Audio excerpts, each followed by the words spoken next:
Bismillah ar-Rahman ar-Rahim.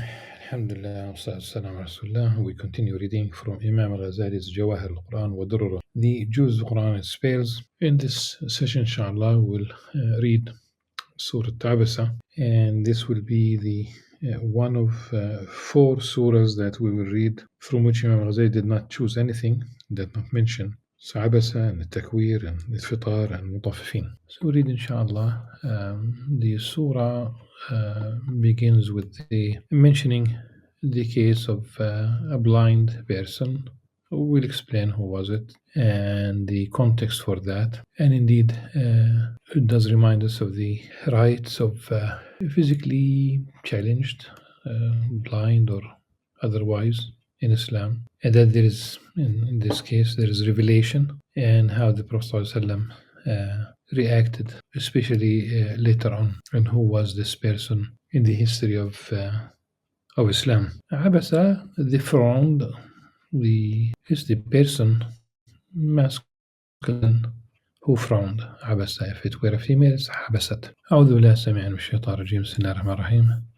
عبس وتولى أن جاءه الأعمى وما يدريك لعله يزكى أو يذكر فتنفعه الذكرى. عبس وتولى, he frowned and turned his attention away. This is about the Prophet sallallahu alaihi wasallam. He was the context, we say, أسباب النزول, for revealing these verses, that the Prophet sallallahu alaihi wasallam was tending to some of the leaders of Quraysh, that's the most important tribe in Mecca, in Arabia. He was calling them to Islam. He was hoping that if they accept Islam, then their followers, since they are leaders, would also accept. They will follow them and accept Islam. And while he was busy with them, the blind person mentioned here is Abdullah bin Maktoum, and he came to learn from the Prophet ﷺ, asking the Prophet ﷺ to teach him, to educate him. And he repeated that, not knowing that the Prophet ﷺ was busy with those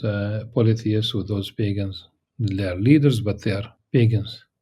So the Prophet ﷺ did not want to interrupt, that his talk to those leaders be interrupted, and he did not welcome Ibn Maktoum, and he was afraid that those leaders would say that only the slaves and the meek and lowly persons and the blind are the followers of Prophet Muhammad, thinking that this will prevent them from becoming Muslims. And hence, basically, these verses were revealed. What do we learn from these verses? First of all, it's a proof that the Qur'an is not written by Prophet Muhammad ﷺ or any of his companions. He would not mention a story that is it's not flattering. We said the Prophet ﷺ did khilaf, it's a judgmental mistake, if you will. And in fact, many scholars, one should be very careful about how to use this surah. So it's a proof that the Quran is not from the Prophet ﷺ, because it does include such a story. Not that we need such a proof, but number two, the Prophet ﷺ frowned and turned his attention away simply because a blind man came to him, interrupting. The Prophet ﷺ wanted to continue tending to those Meccan elite pagans. وَمَا يُدْرِيكَ لَعَلَّهُ يَزَّكَّى. You never know, addressing Prophet ﷺ, perhaps he may be purified. About this blind person, Abdullah ibn Maktoum. By the way, the Prophet ﷺ more than once deputized Abdullah ibn Maktoum to lead the faithful in prayer, to be استخلفه. So it's all the like he was the leader of Medina, deputized, when the Prophet ﷺ was away from Medina with his companions. Think of it. If you would like, you can use the word mayor, or use the word governor, or use the word leader, or commander, or whatever you like. It was this blind person, Abdullah ibn Maktoum, who was deputized to lead the faithful in prayer when the Prophet ﷺ was away. More than once. I've read in one text twice, another text some 10 times, but the idea is definitely he was deputized, inshallah. Number two, later on, after the Prophet ﷺ passed away, Abdullah ibn Maktoum asked to join the Muslim army. Again, he was a blind person. So what do blind people do on the battlefield. He asked to carry the banner, the flag, if you will, of the Muslim army at the forefront. And he had strong argument for that to convince the companions to allow him to do that. He said because he was blind, he was not going to run away because he does not know what's going on the battlefield. And he was martyred in the Battle of Al-Qadisiyah. And the Prophet ﷺ would honor Abdullah bin Maktoum later on, calling him the man for whom my Lord revoked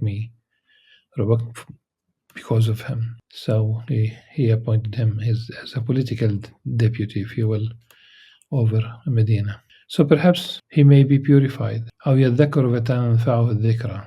Or he may be mindful, benefiting from the reminder.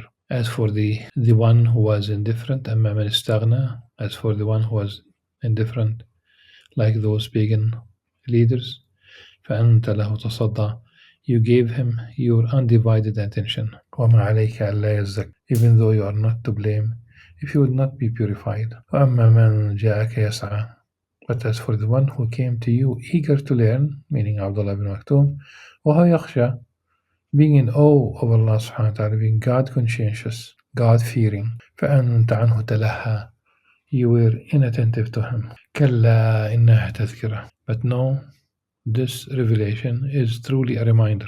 فمن شاء ذكره, so that whoever wills be mindful of it.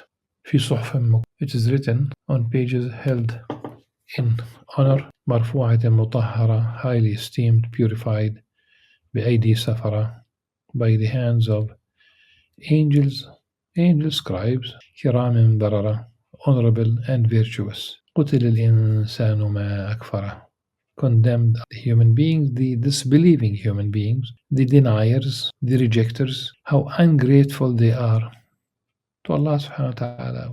If you just try to count the blessings, you will never be able to count all these blessings coming from Allah subhanahu wa ta'ala. All humanity has been blessed, dignified, honored, but they choose to turn their back. من أي شيء خلقه, this insan, this human being, from what substance did he create them? من نطفة خلقه فقدره, he created them from a sperm drop and ordained their development. ثم السبيل, then he makes the way easy for them. It's true guidance, السبيل, الصراط المستقيم, the way out of their mother's womb as a possibility. But the idea is, it's about guidance to the path, if you will, the path to the hereafter.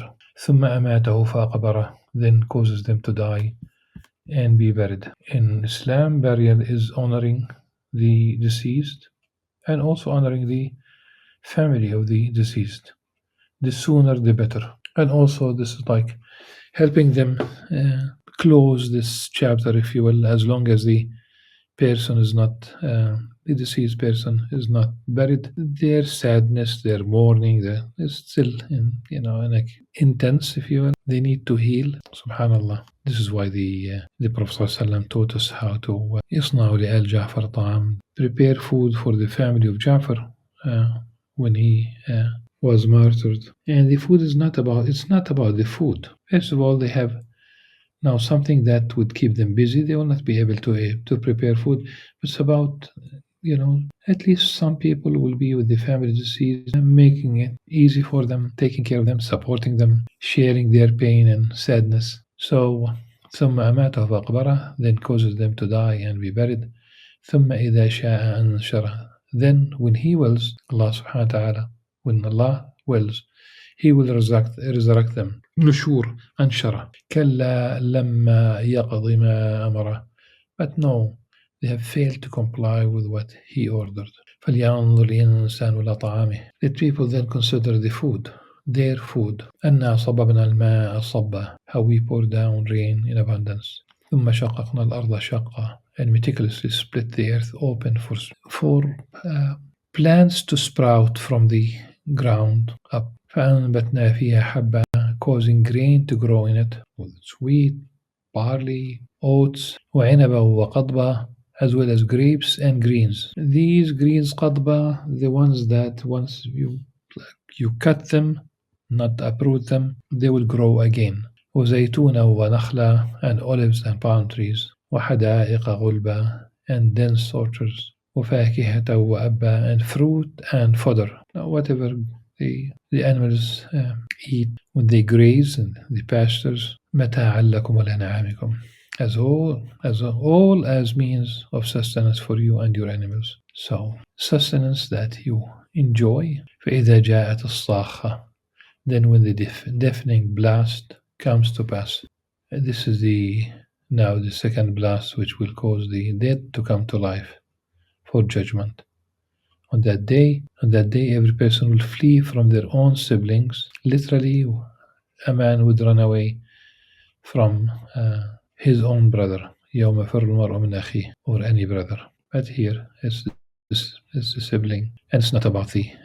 Here it mentions a man running away, fleeing from his own brother, meaning that in that moment is me. I would like to be saved, and his mother and his father, وأمه وأبيه, and even their mother and father, وصاحبته وبنيه, and even their spouse and children, his wife and children. لكل امرئ منهم يومئذ شأن يغنيه.